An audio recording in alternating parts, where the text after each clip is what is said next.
My daughter told me she wished I was dead, not in a fight, not in the middle of some heated argument where words fly fast and nobody means what they say. She said it calmly, over the sound of a coffee maker she didn't pay for in a house I helped buy on my birthday. She looked me right in the eyes and she told me her life would be easier if I just disappeared. The worst part, I didn't cry. I didn't scream. I picked up my purse, walked to my car, and sat there for 40 minutes staring at the dashboard while something enormous rearranged itself inside my chest. Not breaking, just rearranging, because some deep, exhausted, finally honest part of me had been waiting for her to say it. But I'm getting ahead of myself. Let me take you back to where it started, to 5 o'clock in the morning on October 14th in a one-bedroom apartment on Birch Street where a 67-year-old retired nurse stood in her kitchen and frosted a strawberry cake she had no intention of eating herself. My name is Margaret Shaw, Maggie to the people who know me well, which is a shorter list than you might expect for a woman who spent 31 years showing up for strangers in the worst moments of their lives. I work night shifts, holiday shifts, double shifts, the shifts nobody else wanted. I held the hands of people who were dying because their own families couldn't be bothered to drive across town. I was good at my job because I understood in a way that went bone deep that being present for someone is the most important thing one human being can do for another. I understood that. I just never figured out how to apply it to myself. The cake was strawberry with cream cheese frosting, my daughter Claire's favorite. My favorite is lemon. Nobody has asked me that in years, but there it is for the record. Lemon. I made strawberry because that's what I did. That's who I had always been. Margaret Shaw, the woman who shows up, the woman who gives, the woman who makes the other person's favorite, even when it's her own birthday. I put on my good blouse, the navy one with the small pearl buttons I found at a consignment shop 2 years ago because I couldn't justify spending full price on myself, even though the week before I had written a check for $9,000 to cover Claire's kitchen renovation. I did my hair. I put on lipstick. I looked at myself in the bathroom mirror and thought, you look like someone's grandmother, which I was. 2 grandchildren, Oliver, who was 9, and Sophie, who was 6. The only 2 people in that entire family who ever looked genuinely happy to see me walk through a door. I drove 35 minutes to the house on Wexford Lane, 4 bedrooms, 2.5 baths, a yard with a fence that Claire's husband Derek had never gotten around to staining. I knew every inch of that house. I should. I had put the down payment on it, $42,000, my retirement savings handed over in a cashier's check, while Derek stood in the kitchen with a beer and said nothing. Not thank you, not we'll pay you back, just silence and a Budweiser and that particular look he had perfected over the years like I was furniture that had been delivered to the wrong address. Derek's truck was gone when I pulled into the driveway, which was fine. I preferred it when Derek wasn't around. I grabbed the cake from the passenger seat. I'd also brought groceries because the last time I visited their refrigerator had 3 condiment bottles and a gallon of expired milk, and my grandchildren deserved to eat real food, eggs, bread, fruit, the good sharp cheddar Oliver liked, a bag of those small tangerines Sophie had recently decided she could peel herself, which she was enormously proud of. The front door was unlocked as always. I had told Claire 100 times to lock her door. She had a 6-year-old and a 9-year-old in that house. She would roll her eyes whenever I said it, that slow dismissive roll that meant I had become background noise, something she could hear without listening. I stepped inside. The house smelled like stale coffee and one of those vanilla candles from Home Goods. The living room was a mess in the specific way that meant nobody had cleaned in days. Toys scattered across the floor, a cereal bowl balanced on a couch cushion, a pile of unopened mail on the dining table that looked like it hadn't been touched in weeks. I called out. Claire answered from the back of the house from the sunroom. That was the room she'd had added 2 years ago, the one I gave $6,000 toward, because Derek said they couldn't cover the contractor's full bid, and Claire called me crying, saying the kids needed a play space. What was I supposed to do? I had never said no to my daughter, not once in 34 years. That word simply didn't exist in my vocabulary when it came to her. She was sitting in a wicker chair in a silk robe at 9 in the morning on a Tuesday. Her hair was in one of those carefully constructed, messy buns. She had her phone in her hand and she looked up at me the way you look at a delivery driver who showed up while you're trying to enjoy your lunch break. I smiled. I always smiled. I told her I'd brought cake. I held up the bag of groceries and mentioned her fridge had looked a little sad last time. She sighed. If you have ever had someone sigh at you in a way that communicates not fatigue, but pure casual dismissal, you know exactly the sound I'm describing. It's the sound of a person who has decided your existence is mildly inconvenient. She told me she'd been busy. She and Derek were dealing with some financial stuff.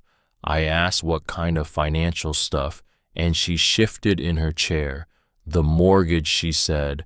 2 months behind. My stomach dropped. 2 months behind.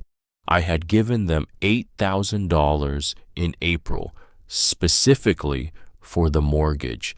$8,000 I had pulled from my long-term savings, the account that was supposed to carry me through my 70s and 80s when my body finally gave out from 3 decades of 12-hour shifts on hard hospital floors. I had transferred that money because Claire called on a Tuesday night, voice shaking, saying she didn't know what they were going to do. And I had said, as I always said, "Don't worry, sweetheart. I'll take care of it." I asked her what had happened to the April money. She shifted again. Things came up, she said. Derek's truck needed repairs, Sophie's dance classes, credit card bills. Her voice took on that clipped, defensive tone I had learned to recognize over decades, a rubber band pulled too tight. I told her I had given her that money specifically for the mortgage, and she had told me it was going to the mortgage, and now she was sitting here telling me the mortgage was 2 months behind. So where had the $8,000 gone? She snapped. She told me I didn't get to hand her money and then audit how she spent it. That wasn't how gifts worked. I told her it wasn't a gift. She had said it was a loan. She said it felt like a gift at the time. I stared at my daughter. This woman I had raised alone after her father walked out when she was 3. This person I had worked double shifts for so she could have braces and ballet lessons and a college education. This person I had given my body and my savings and my sleep and my solitude to for 34 years, and I felt something happen inside me, not breaking, a crack, like a windshield hit by a piece of gravel on the highway. The damage is there, you can see it spreading, but the glass holds. For now, I said quietly that maybe we could figure something out. Work through it. Claire told me there was nothing to figure out. She said she and Derek needed space.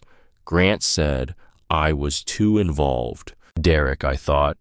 Derek, who hadn't held a steady job in 3 years.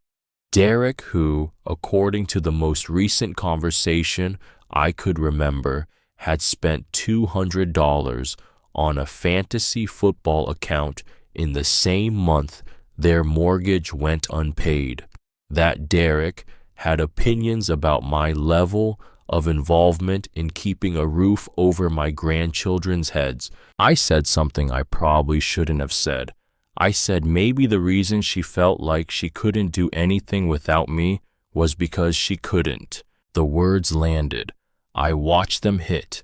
Claire's face went white, then red, jaw tightening, the muscles working under her skin. She told me to get out. I reminded her it was my birthday, and that's when she said it. She didn't yell. She didn't throw it at me like a weapon. She said it the way you'd comment on the weather or mention what time it was, flat and calm and almost bored. She said that sometimes she thought her life would just be easier if I wasn't around anymore, if I was just gone. No more showing up uninvited, no more keeping score of every dollar, no more guilt, just gone. The room went quiet in that specific way it does after something irreversible has been said. Not peaceful quiet, ringing quiet, the kind you get after an explosion when the air itself seems stunned. I looked at my daughter. She looked back at me. There was no apology in her eyes, none. I opened my mouth. Nothing came out. I tried again. My lips moved, but my voice had packed up and left for somewhere safer, somewhere it wouldn't be used to beg for basic human acknowledgement from someone who had just told me to stop existing. I walked out, through the living room, past the strawberry cake on the counter, her favorite that I had been awake since 5 to make, past the bag of groceries with the good cheddar and the tangerines, out the front door which I didn't close behind me. She could lock it herself for once. I got to my car, sat down, put my hands on the steering wheel. For 40 minutes I didn't move, didn't cry, didn't call anyone, just sat there with the engine off and the windows up while something enormous rearranged itself inside my chest. Here is the part that broke me more than the words themselves. I wasn't shocked. Some deep, exhausted, finally honest part of me that I had been smothering for decades had known this was where we were heading, had known that you cannot pour yourself into another person for 34 years without eventually becoming invisible to them, without becoming wallpaper, without becoming the thing they lean on so hard they forget there's a living person underneath the weight. I drove home. I set my purse on the kitchen table next to the half-empty tube of frosting and the mixing bowl I hadn't washed yet. The apartment was quiet as it always was. I had lived alone since Claire left for college 16 years ago. In all that time, the loudest sound in my life had been my phone ringing when my daughter needed something. I sat on the edge of my bed and I looked at my hands. 67-year-old hands, nurses' hands, rough and capable and marked in small ways from decades of IV lines and surgical tape and late-night emergencies in fluorescent-lit hallways. These hands had held Claire the moment she was born, had wiped her tears, signed her permission slips, written her tuition checks. These hands had never not once reached for anything for themselves first. I had an appointment that afternoon, one I'd scheduled 6 months earlier, not because I was in crisis, but because there had been a night in April when my grandson Oliver had asked me why his mom always seemed sad, and the question had kept me awake until morning in a way I couldn't quite explain. Dr. Karen Meeks, licensed clinical psychologist, third floor of a medical building near the university, beige walls, chairs angled slightly toward each other, a tissue box that was always full, which I had always considered a professional courtesy. I drove there still wearing the navy blouse with the pearl buttons. I sat down in the angled chair, and Dr. Meeks looked at me and asked what had brought me in today. I told her, all of it, the cake, the groceries, the missing $8,000, the silk robe, the sigh, and the sentence, the flat, almost bored sentence that had split my day in half. Dr. Meeks listened the way she always did, without interrupting, without reacting visibly, without leaning forward at the dramatic parts to signal that yes, this is the moment where we should both feel something. When I finished, she was quiet for a moment. Then she asked what I had felt when Claire said it. I told her the truth, though it cost me something to say it out loud. I told her I had felt relieved, a horrible, involuntary, unmistakable wave of relief, and that the relief had hurt more than the words themselves. Dr. Meeks nodded slowly. She asked me to stay with that for a second. Then she said something that I have thought about every day since. She said that the relief meant some part of me had already known, had known for a long time, and she asked if I had already known, and I had kept going anyway. What did I think had been keeping me there? I didn't have an answer. In 34 years of being Claire's mother, in 31 years of nursing, in 67 years of being Margaret Shaw, I had always had an answer, an action to take, a check to write, a problem to absorb. For the first time, I could remember I had nothing, and in the silence of that beige room with the never-empty tissue box, I understood that the absence of an answer was itself the most important thing I had felt all day. I drove home. I sat at my kitchen table, and I did something I had been meaning not to do for years, which was open the box of files I kept in the hall closet and start counting. Not counting emotions, not counting grievances, counting money, actual numbers on actual paper going back to the beginning.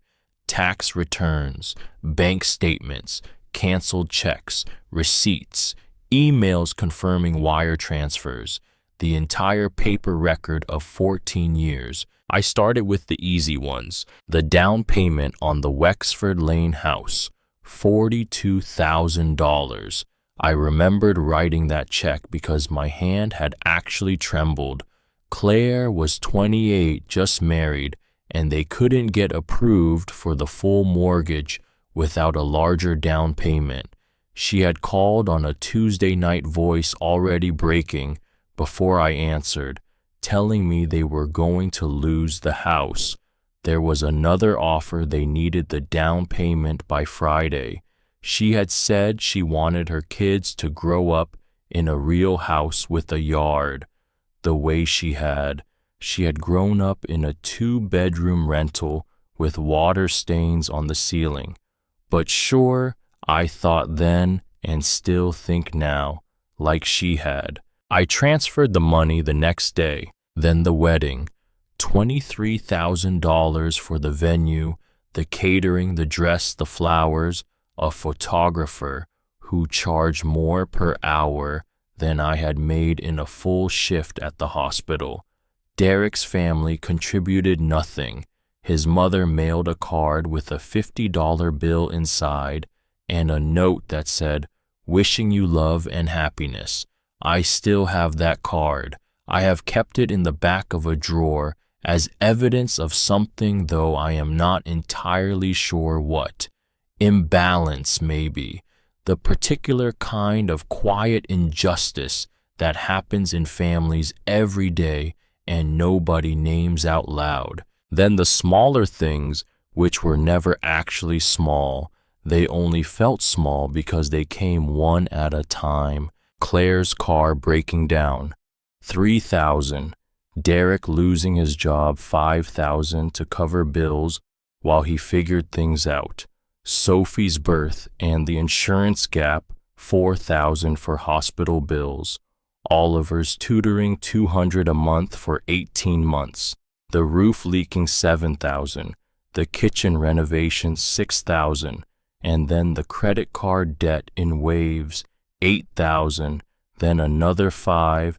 Then another $3,000, each one arriving via the same late-night phone call, the same soft, shaking voice, the same words, "Mom, I don't know what we're going to do." And every time the same answer from me, "Don't worry, sweetheart, I'll take care of it." 4 words that I had said so many times they had stopped meaning anything except Margaret Shaw exists to absorb this. By noon, I had a number, rough around the edges because some of the older records were incomplete, because I had slipped cash into Claire's purse more times than I could count, because there were things I had paid for in the moment and never written down, because it had never occurred to me that documentation would one day matter, but close enough to make me push my chair back from the table and stare at the wall. $463,000.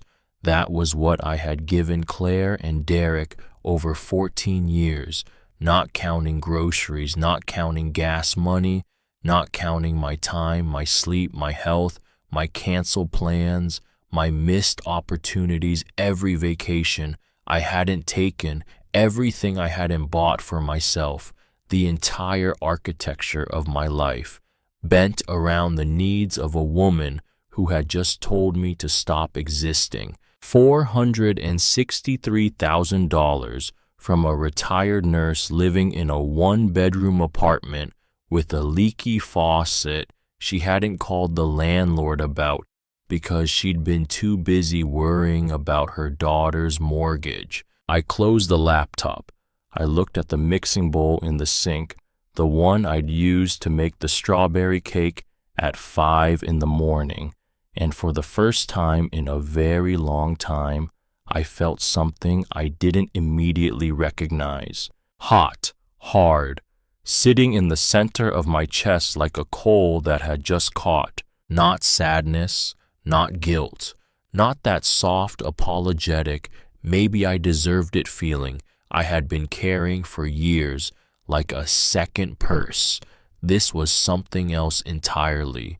This was anger, real anger, the quiet kind, the kind that doesn't scream, the kind that sits down, opens a file, and starts making plans. I picked up my phone. I did not call Claire.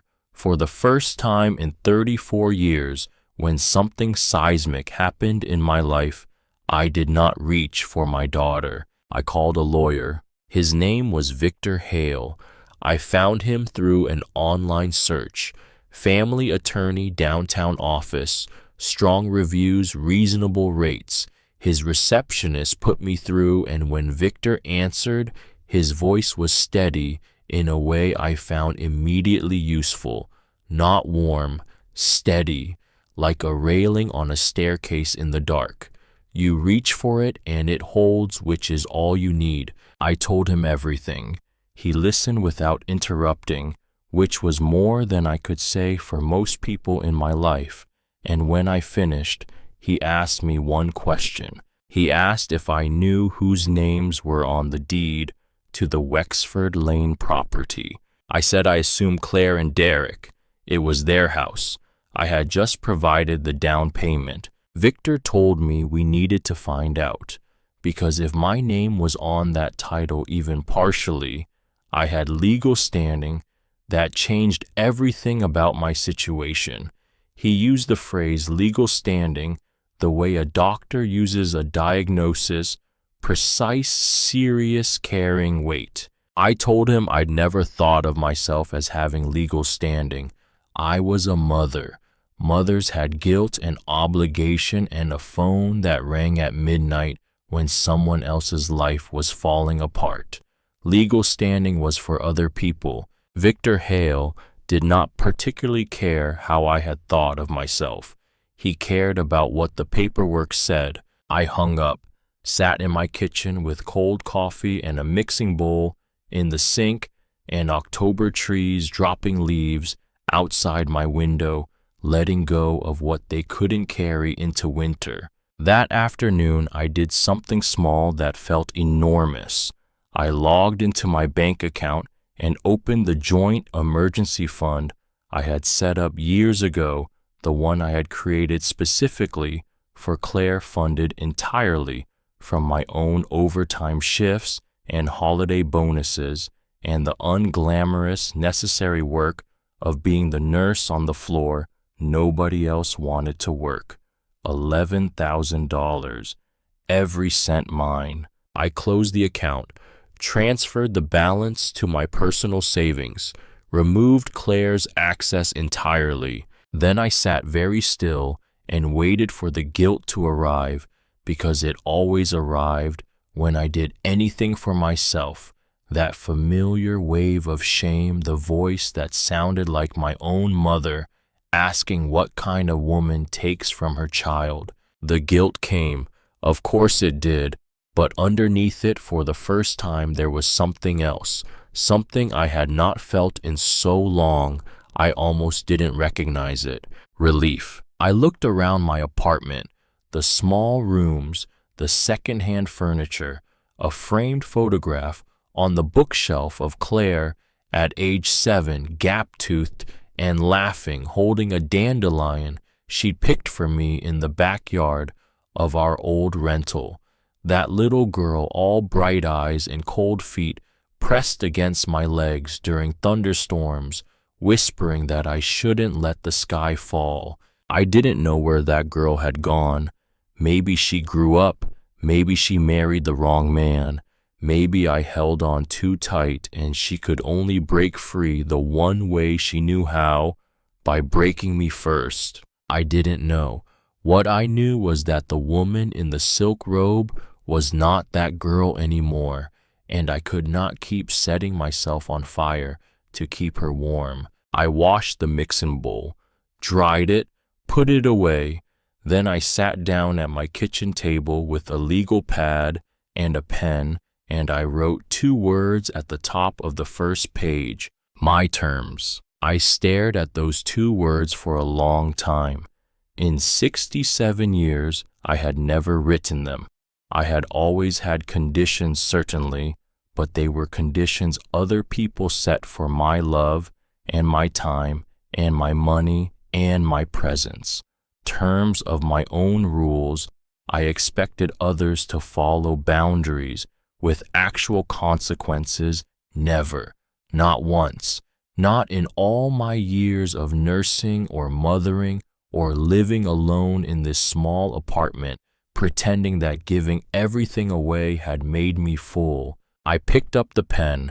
I wrote for 2 hours, 3 pages of things I should have said years ago, decades ago, before the first check was written, before the first manufactured crisis, before the first time I said, "Don't worry, sweetheart," and meant it as a replacement for every hard conversation we never had. When I finished, I folded the pages, slid them into a plain envelope, and wrote 2 words on the front: for me. I put the envelope in my nightstand drawer next to my reading glasses and a bottle of ibuprofen and a photograph of myself at 30, young and exhausted, holding a baby who would grow up to wish me gone. October 14th, the day I turned 67, the day my daughter told me to disappear, and the day Margaret Shaw, for the first time in her life, sat down, and decided she was allowed to have terms. 3 days went by before Claire noticed the account was closed. Not 2 days, not one, 3 full days, 72 hours before my daughter discovered that $11,000 had vanished from her reach. That single fact told me more about how she valued what I gave her than anything she had ever said to my face. It was furniture to her, background infrastructure, the kind of thing you don't notice until it stops working, like heat in January or water from a tap. You don't appreciate it, you just expect it to be there. I spent those 3 days at my kitchen table doing something I should have done years ago, not cleaning, not worrying, organizing my entire financial history with Claire and Derek, going back to the day she turned 18, and I started writing checks I couldn't really afford for a girl who was never asked to understand what they cost. I built a chronological record in a 3-ring binder, every entry labeled and dated, every transfer cross-referenced with a bank statement. By the end of the second day, I had something that looked less like a mother's generosity and more like a portfolio. Evidence, the kind of thing you bring to a meeting. On Thursday evening, I was sitting on my couch, eating leftover lentil soup, when my phone rang. I looked at the screen. Her name. I want to tell you what happened in that moment, because it surprised me more than anything else that week. My hand did not reach for the phone immediately. I sat there and I looked at her name glowing on the screen, and I felt something I had never felt before in 34 years of being her mother. I hesitated, not because I didn't love her, because answering had always been a reflex, automatic as breathing, and for the first time I was aware of the reflex itself, watching it from a slight distance, choosing whether or not to follow it. I picked up on the 5th ring. She didn't say hello. She said, "Mom," 1 syllable, the way you say a word when you've already decided it's a summons rather than a greeting. I said, "Hello, Claire." She asked what had happened to the account. I told her I had closed it. She said I couldn't do that. I told her I could because it was my money, every dollar of it. My name was the primary account holder, and I had closed my own account. She said that account was for emergencies.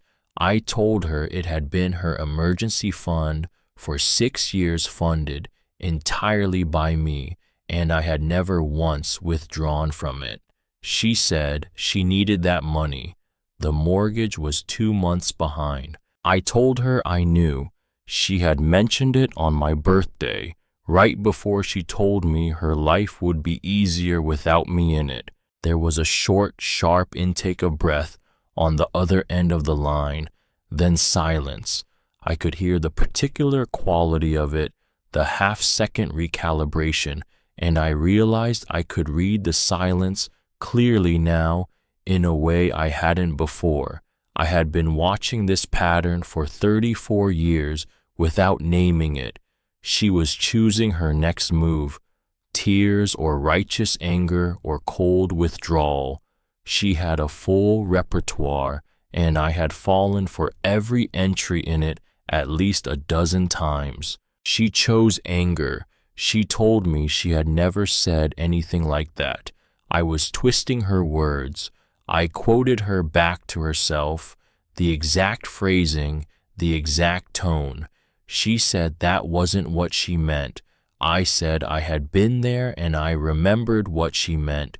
She said I showed up uninvited and interrogated her about money and made her feel like she couldn't function without me. I said you could say thank you. Just once, Claire. In 34 years, once. She went quiet in a different way then, not calculating, just quiet. I could hear the house around her, the particular creak of floors I had paid for, and somewhere in the background, the low sound of a television. The silence had weight to it. She told me she needed that money back. I told her no. She called me selfish. I almost laughed. I held it back, but just barely. The woman who had written $463,000 in checks over 14 years was being called selfish because she had closed her own savings account. If someone had written that scene in a novel, I would have said the author was reaching for easy irony. But Claire wasn't performing. She genuinely believed it, because I had spent 3 decades teaching her to believe it. Every time I said yes when I should have said no, every time I absorbed a consequence so she wouldn't have to feel it, I had been writing the same lesson into her in permanent ink. Margaret Shaw exists to give. Wanting anything back is selfishness. Stopping is betrayal. I told her good night. I hung up. Then I sat in my quiet apartment with the soup cooling in the bowl and my heart going too fast, and I waited. Not for guilt, not this time. I sat with my hands flat on the kitchen table, and I waited to find out what I was made of. The next morning I went to see Victor Hale. His office was on the 6th floor of a building downtown, the kind of building that smells permanently of old carpet and recycled air. His receptionist Maria had kind eyes and a brass nameplate on her desk. She led me to a conference room with a long table and no windows, and Victor was already there, jacket on notepad open. I set the binder on the table. It landed with a solid final sound. Victor looked at it, then at me with the same expression he probably used for everything measured and unhurried. He said, "Walk me through it." So I did. I walked him through every line: the down payment, the wedding, the car repairs, the medical bills, the tutoring, the roof, the renovation, the credit card cycles that repeated themselves every 18 months like a fever that never fully broke. I walked him through the April transfer, the $8,000 that was supposed to catch up the mortgage and instead vanished into Derek's truck repairs and Sophie's dance fees. Victor took notes in a small, precise handwriting, not rushing me, not interrupting. When I finished, he set his pen down and looked at the binder for a long moment. Then he said something I hadn't expected. He said that from a legal standpoint, many of these transfers would almost certainly be characterized by opposing counsel as parental gifts, that without loan agreements, without promissory notes, without any formal documentation acknowledging the expectation of repayment, the legal argument for recovery would be difficult. Not impossible, but difficult. I felt the floor shift slightly under my feet. I said there were no loan agreements because she was my daughter. You don't hand your daughter a contract when you're trying to help her stay housed. You trust her. Victor said he understood that. He also said that trust in the eyes of a court reads as gift, and that the word gift had consequences. I sat across from this man I had found on the internet 3 weeks ago, who had become in that short time one of the only people treating me like someone with rights rather than obligations, and I felt something I hadn't felt since the day I counted the money.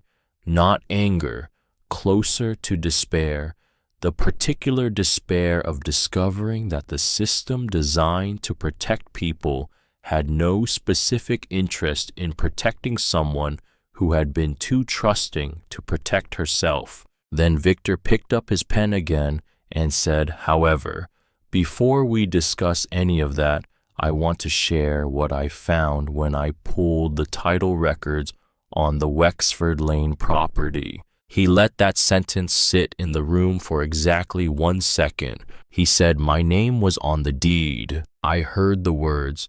I processed them individually. My name was on the deed. I said that wasn't possible. I said I had just given Claire the money. It was their house. I hadn't been part of any ownership arrangement. I hadn't signed anything that said I was an owner. Victor explained that when the property was purchased, someone at the title company had added my name to the deed because I was the source of the down payment. It was not uncommon.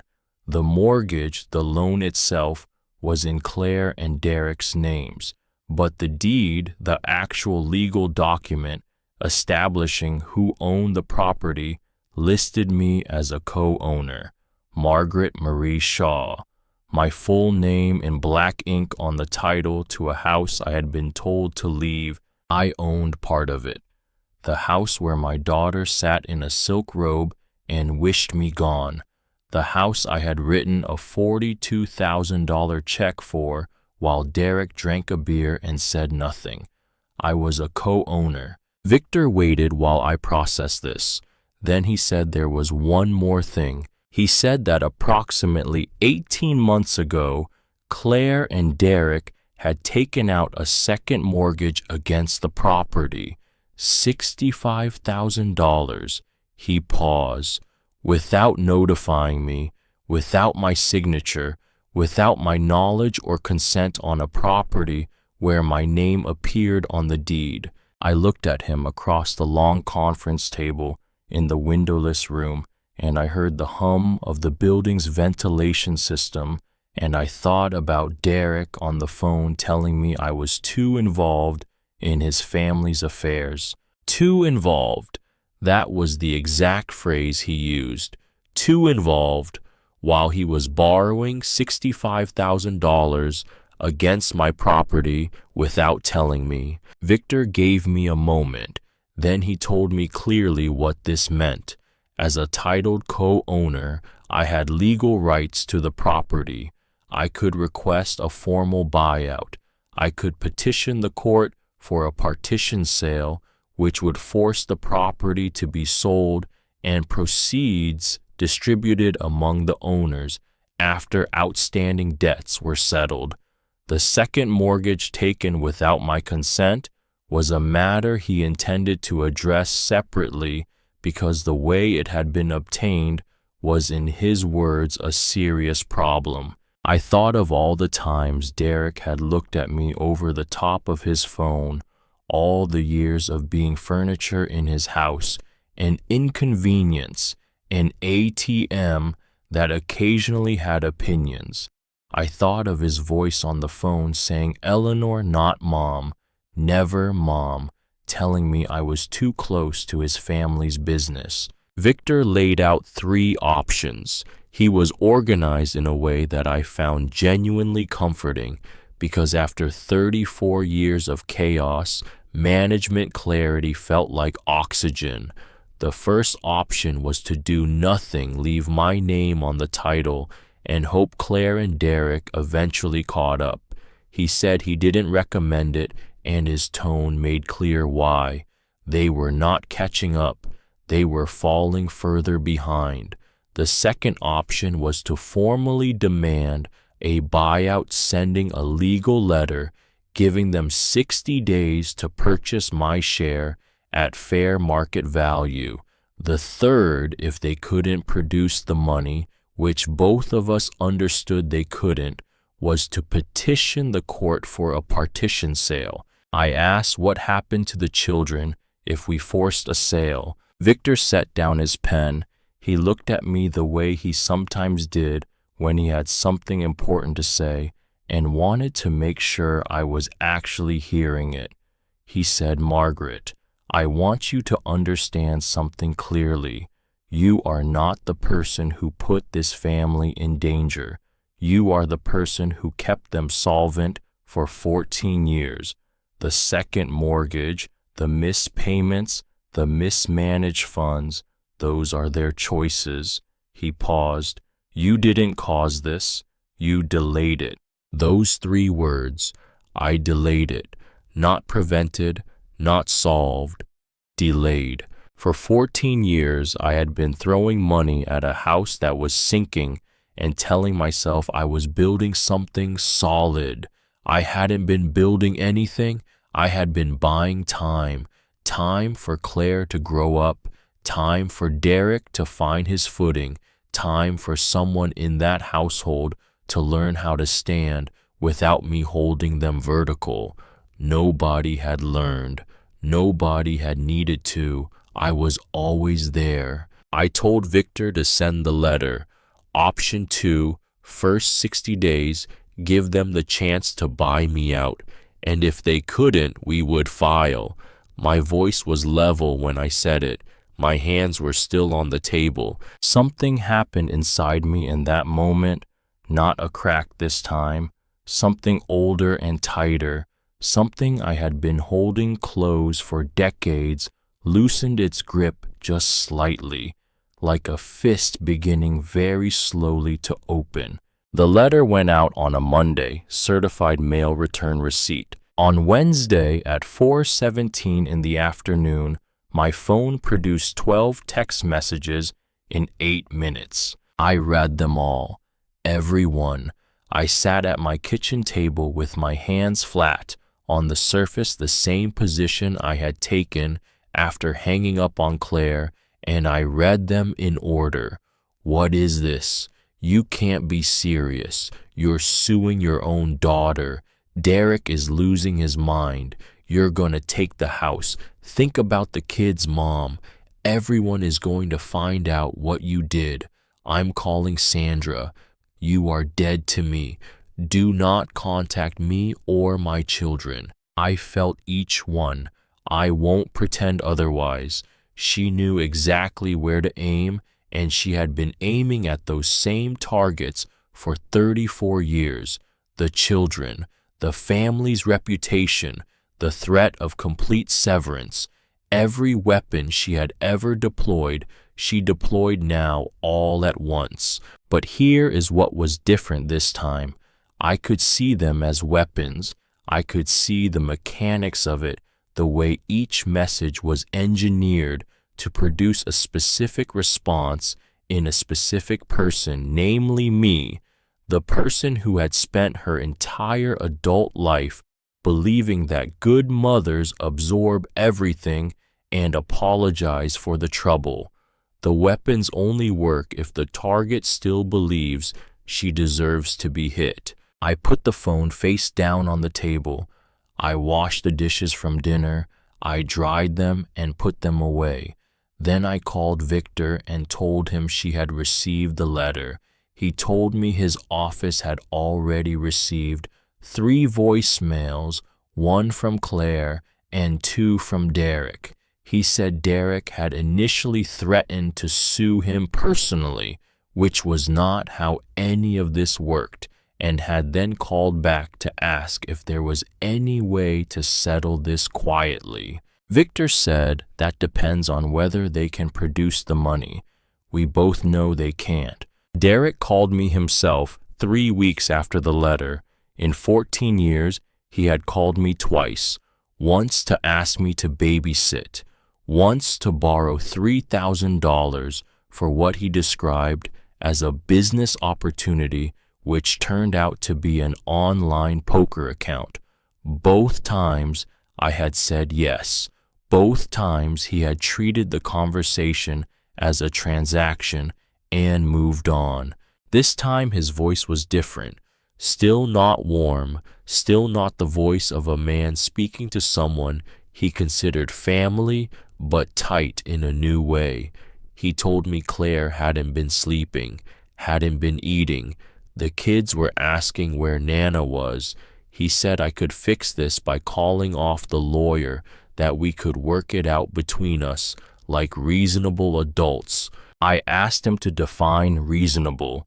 I asked whether reasonable was the word he would use for taking out a $65,000 loan against a property that had my name on the deed without telling me, without asking me, while simultaneously telling anyone who would listen that I was too involved in his household's affairs. Silence, long enough that I could hear him deciding how to play the next move. He chose pressure. He told me that if I forced the sale, the kids were going to lose their home, and that everyone, every friend, every family member would know that I had chosen money over my own grandchildren. I said, Derek, when you took out that second mortgage, did you think about what would happen to the children if you couldn't make the payments?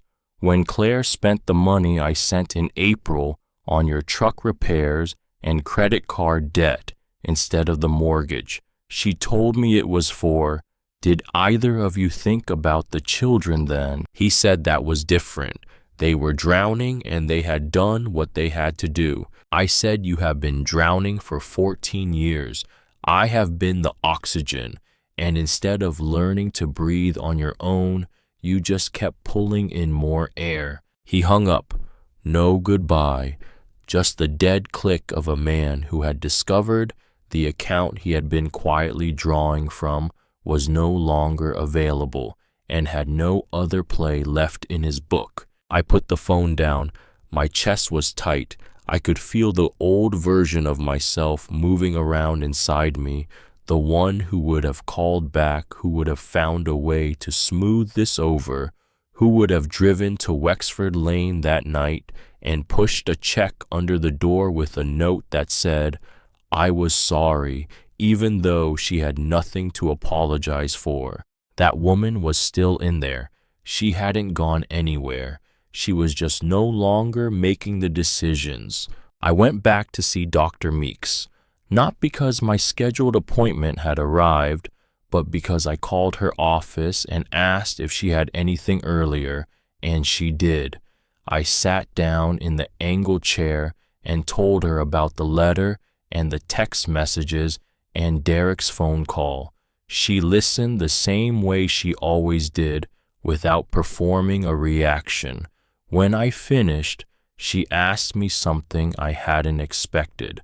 She said, you mentioned the envelope you wrote that night, your terms.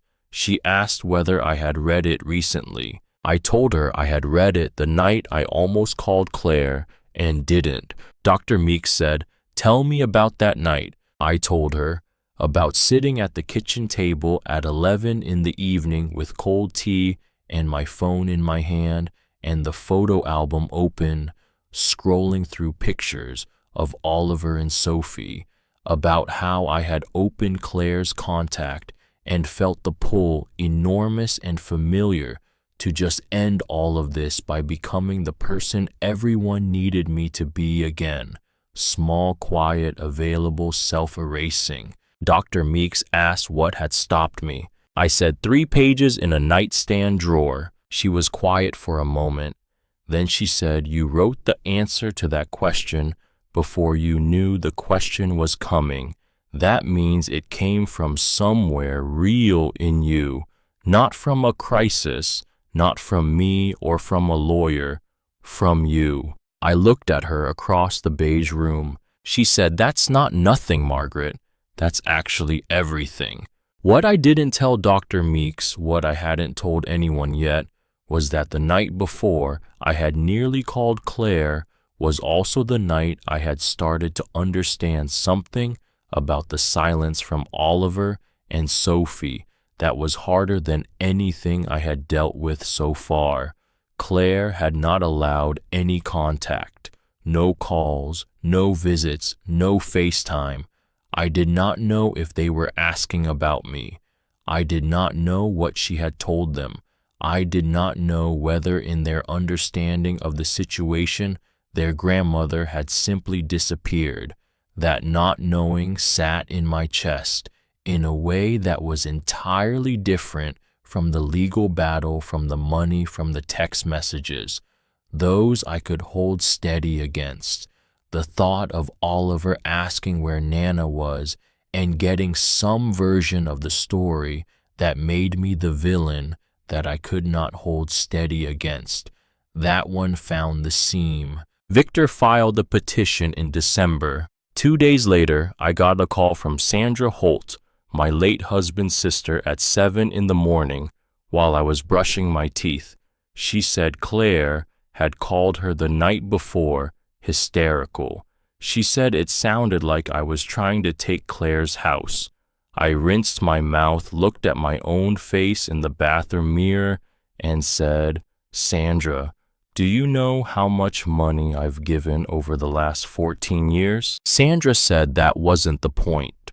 The point was that Claire was her daughter. I said the point is $463,000 and a $65,000 mortgage taken against my property without my knowledge.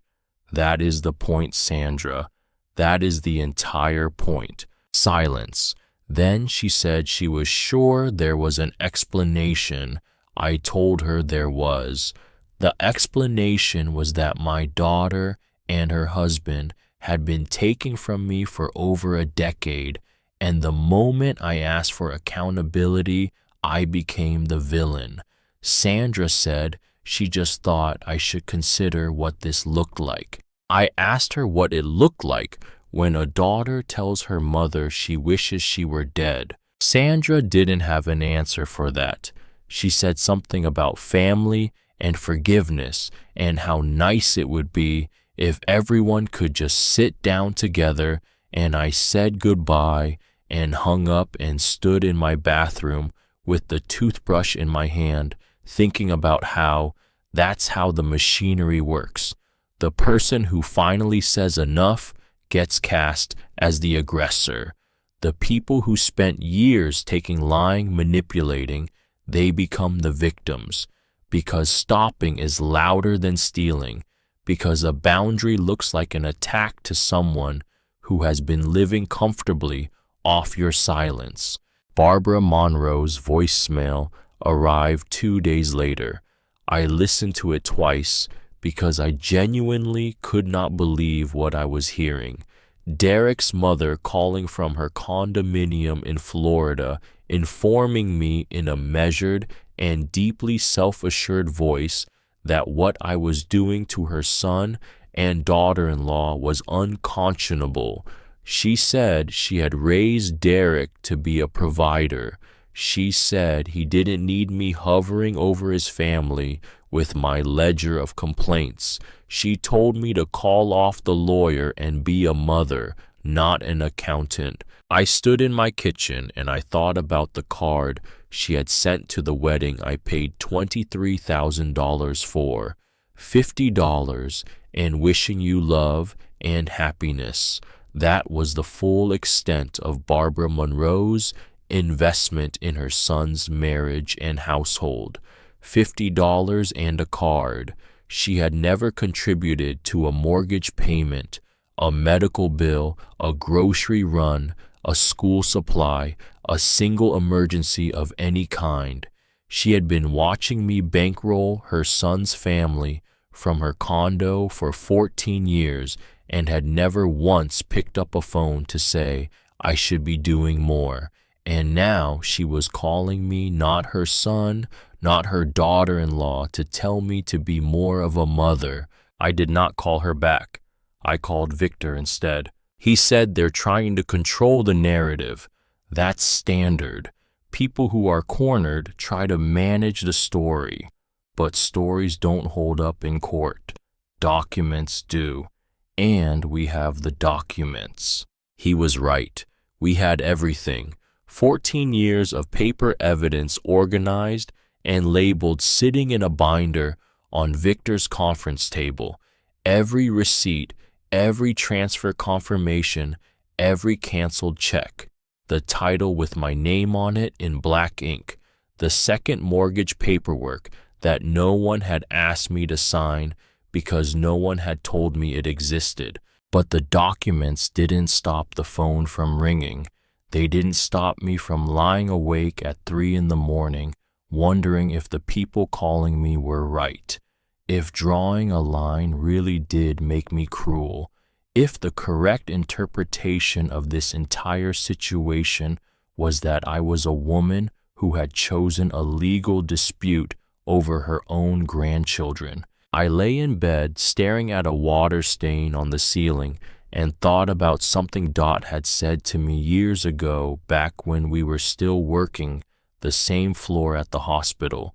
We were in the break room at 2 in the morning with vending machine coffee, and she looked at me over her cup and said, "Maggie, you know what the hardest part of this job actually is? It's not the patients who die. It's learning that you cannot save everyone, and that sometimes the ones you can't save are the ones you love the most."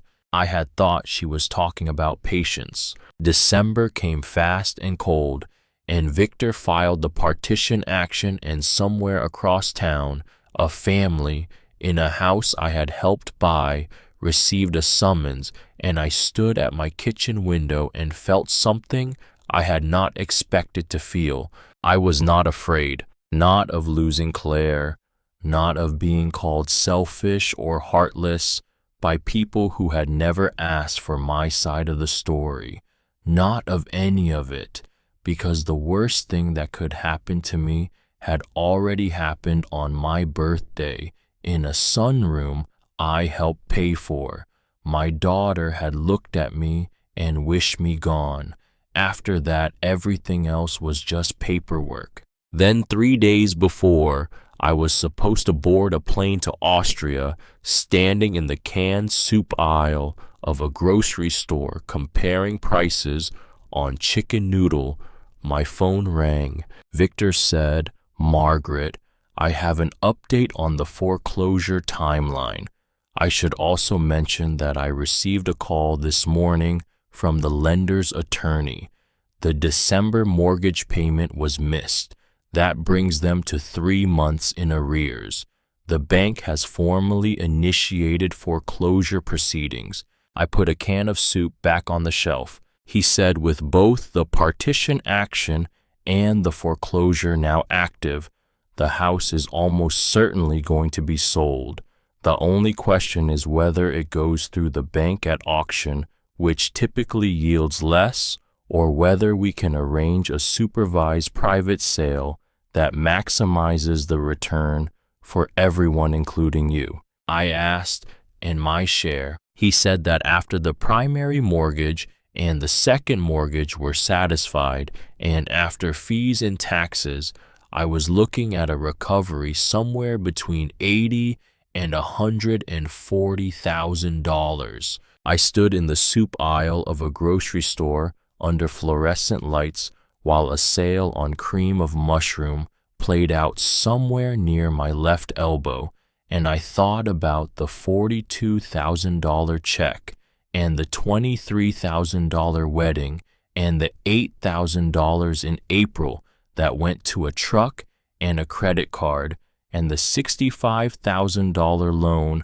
that went somewhere I still didn't fully know, and the years before any of that, the ones that didn't have price tags, attached, the years made of double shifts and canceled vacations, and a phone that rang whenever someone else's life needed saving. Victor asked if I was still there. I said I was. I was in the soup aisle. He gave me a moment. Then he said, "Margaret, go to Austria. The legal process will continue without you. Nothing requires your physical presence until the January hearing. Go and clear your head, because when you come back, you're going to need to be ready to sit in a room and testify, and you're going to need every part of yourself to do it well." I left the grocery store without buying the soup, walked past the checkout lanes, past the self-service registers, out into the cold December parking lot, where a woman in a navy coat from a consignment shop stood beside a car she had paid for herself, and thought about a girl in Austria mountains. She had never seen a lake she had only seen in a poster. She got in the car. She drove home. She started packing. Hallstatt in winter looks like a place that has never heard of trouble. The lake sits between mountains, so old they have stopped caring about anything happening at their feet. The water in early morning is the color of dark jade, almost black before the sun clears the peaks, and the snow on the rooftops muffles the world down to something you can actually hear yourself think inside.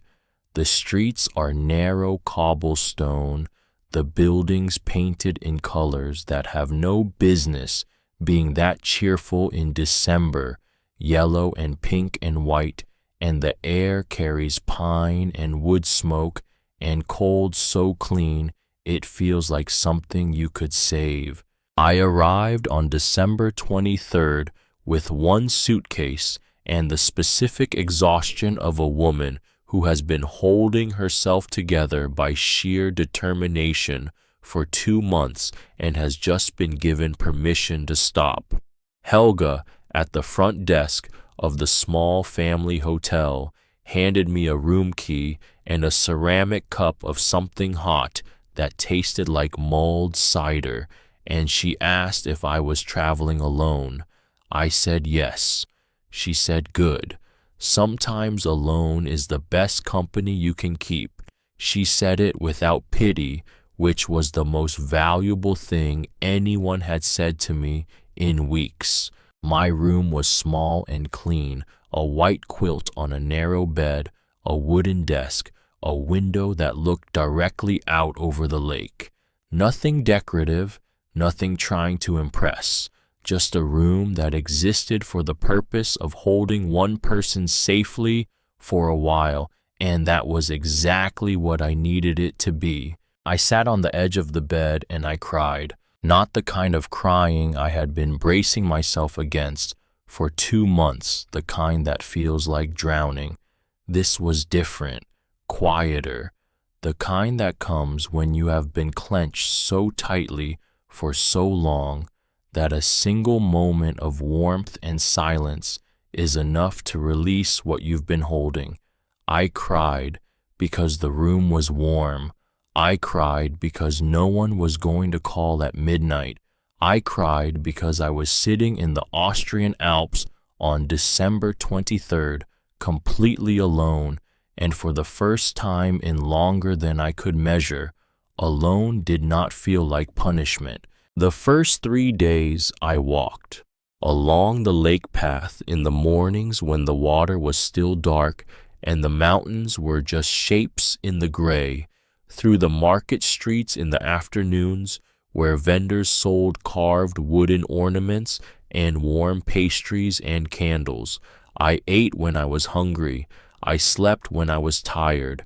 I did not check Claire's social media. I did not compose letters I would never send. I did not rehearse arguments in the shower or run financial calculations while lying awake. I did something I had not done since before Claire was born. I existed without a specific purpose, without a task, without anyone needing anything from me, and I tried to locate myself inside that unfamiliar quiet. It was harder than I expected. When you have spent your entire adult life measuring your value by what you provide to other people, the absence of that providing feels like a kind of vertigo. I kept reaching for the phone. I kept starting sentences in my head that began with, "I should call," and "I need to check," and "what if they." The habits of decades do not dissolve in 72 hours. They recede slowly like a tide going out, and for the first few days, the water is still up around your ankles, and you can feel the pull of it. On the 4th day, I walked to a small cafe at the far end of the main street and ordered a coffee and a pastry I could not pronounce. The woman at the table beside me was roughly my age, white-haired with reading glasses on a chain and a crossword puzzle in a language I didn't speak. She looked up when I sat down and asked if I was American. I said yes and asked if it was that obvious. She smiled and said it was the shoes. "Practical," she said. "Comfortable. the shoes of someone who has spent a long time on her feet for other people's sake. Her name was Ingrid. She had been coming to Hallstatt for 11 years, always alone, always in December.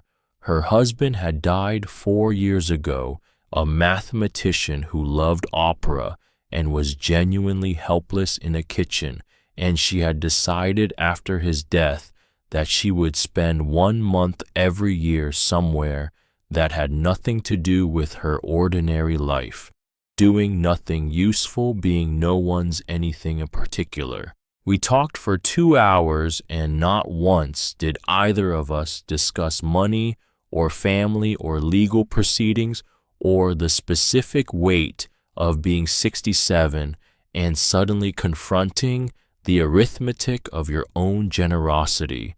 We talked about the lake. We talked about the pastry, which was too sweet but good. She told me about her husband's theory that you could predict a person's character by how they handled losing at chess. I told her about the strange intimacy of nursing, the way you could hold a stranger's hand in the dark at 3 in the morning while a machine counted out the remaining heartbeats, and drive home afterward and make breakfast as though it hadn't happened. It was the most ordinary conversation I'd had in months. No agenda, no subtext, no one positioning for advantage. Just 2 women at a table in a foreign country with 2 sweet pastry and strong coffee, and nothing required of either of them. I went back to that cafe every morning. Ingrid was there most days. We developed a comfortable rhythm talking when we felt like it, reading our separate books in silence when we didn't. One morning, about a week into my stay, she looked up from her crossword and studied me for a moment with the particular attention of someone who has been quietly observing and has finally decided to say what she's noticed. She said I looked lighter than I had when I arrived. I asked what she meant. She set down her pen. She demonstrated. She hunched her shoulders forward, curved inward, made herself small in her chair. Then she straightened, opened her posture, lifted her chin. She said, when you arrived, you sat like this. Now you sit like this. Something is leaving you, something heavy. I looked out the window at the lake, at the mountains standing patient and indifferent beyond it.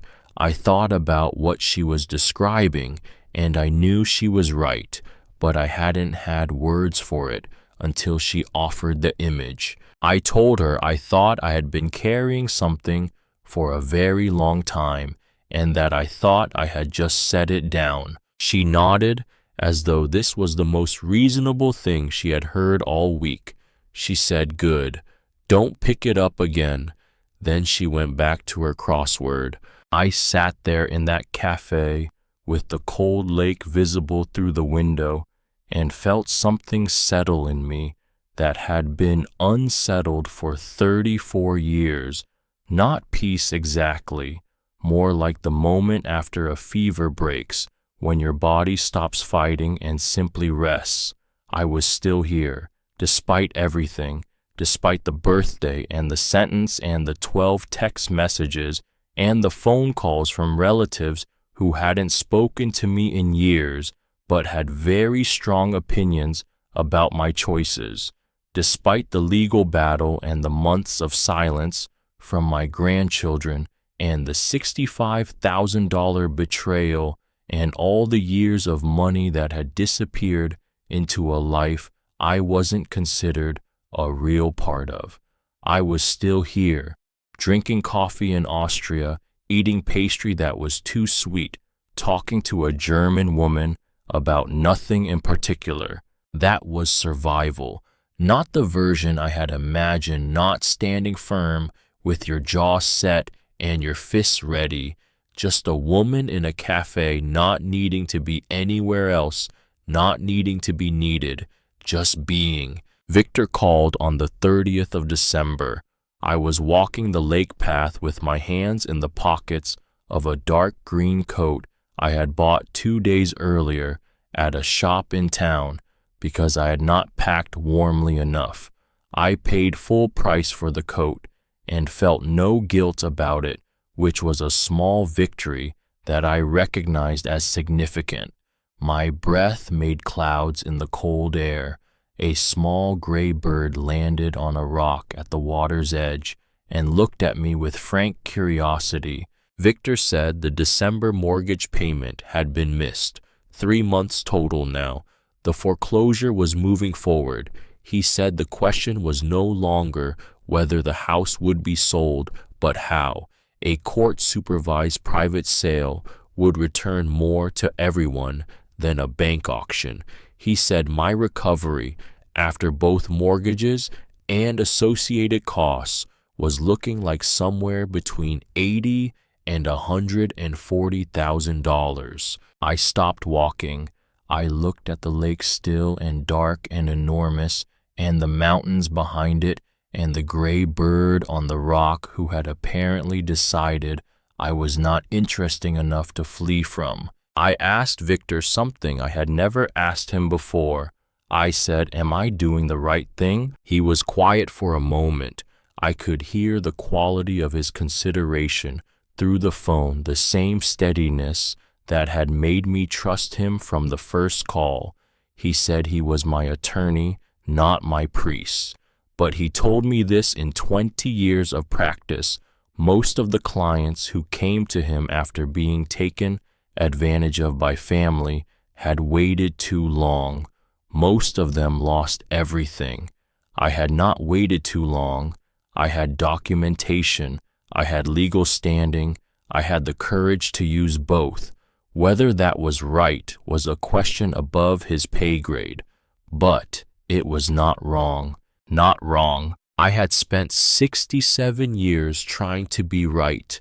The right mother, the right nurse, the right person to call when the situation was desperate and someone needed saving. And all of it, the whole accumulated weight of being relentlessly right, had produced a 1-bedroom apartment, a leaking faucet, and a daughter who wished me gone. Not wrong was a different kind of foundation, smaller, plainer, but real, something I could actually stand on. I finished my walk. I packed my suitcase. I bought one thing at the Christmas market. On my way out, a small carved wooden bird, painted blue, the first souvenir I had purchased for myself in more years than I could count. Helga hugged me at the door when I checked out, which surprised me, and held on for 3 full seconds and said, "Come back. The lake misses people like you." I flew home on January 2nd. The apartment was cold when I walked in. I turned the heat up. I unpacked. I set the blue bird on the windowsill where the light would reach it in the mornings. Then I opened my laptop and found the email from Victor with a subject line that made my hands go still on the keyboard. Hearing date moved up. January 19th. Prepare to testify. 17 days. I looked at the blue bird on the sill and I thought about Ingrid telling me not to pick it back up, and I thought about Hallstatt and the clean cold air that tasted like the absence of obligation, and I thought about the long conference room and the binder and the windowless walls and everything that was waiting for me on the other side of those 17 days. I closed the laptop. I stood in front of the bathroom mirror and I started rehearsing. The courthouse smelled like floor wax and old coffee and the particular anxiety of people waiting to find out how badly things would go. The hallway outside the courtroom was linoleum and fluorescent light, the walls that institutional off-white that communicates nothing except that someone made a decision a long time ago and nobody has revisited it since. Victor was already there when I arrived. Briefcase in hand, everything about him settled and prepared. He asked how I was. I said terrible. He said I was prepared, which he considered more useful than comfortable.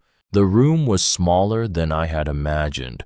Not marble and polished wood, government-issued chairs, a judge's bench that had been refinished at least twice and needed it again, a water-stained ceiling tile in the corner that hung at a slight angle. This was the room where families came apart. It looked the part in the most ordinary way possible. I sat down beside Victor, and I looked across the room. Claire was there. She was thinner than the last time I had seen her. Her hair was down and unstyled in a way that was unusual for her, and she was wearing an oversized gray sweater I didn't recognize, the kind of garment you put on when you have stopped performing for anyone. She was not wearing makeup. She sat with her hands in her lap and her eyes on the table in front of her, and she looked exactly like what she was, a 34-year-old woman about to lose her home. Derek sat beside her in an ill-fitting suit jacket, too tight across the shoulders, arms crossed, jaw set, eyes fixed on the middle distance. Neil Barlow, their attorney, sat between them, looking like a man who already knew which way the wind was blowing. Claire looked up.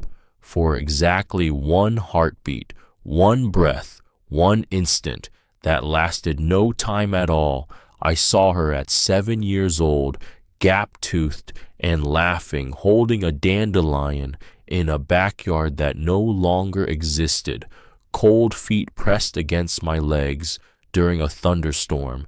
She was in there somewhere behind the fear and the years.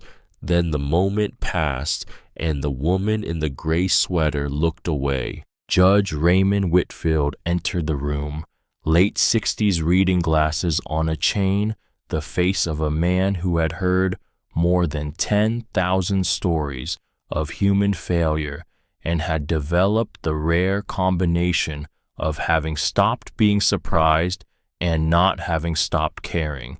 He sat down. He opened a file. He looked at both tables and began.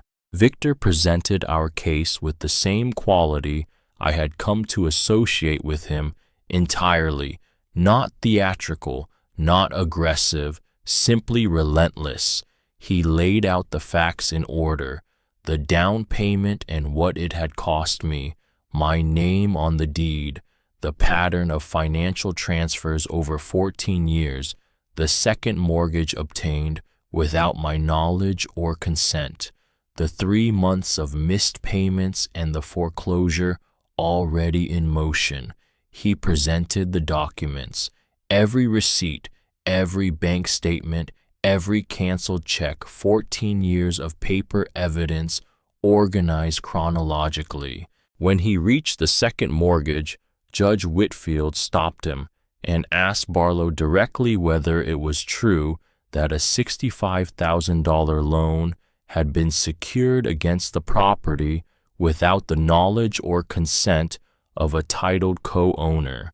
Barlow stood and launched into his argument about parental gifts and family custom, about how parents routinely contribute to their children's home purchases without expecting legal ownership, about procedural inclusions and implied intent. Judge Whitfield listened. Then he looked at Barlow over his reading glasses and said, "Counselor, a name on a deed is not a procedural inclusion. It is a legal designation of ownership.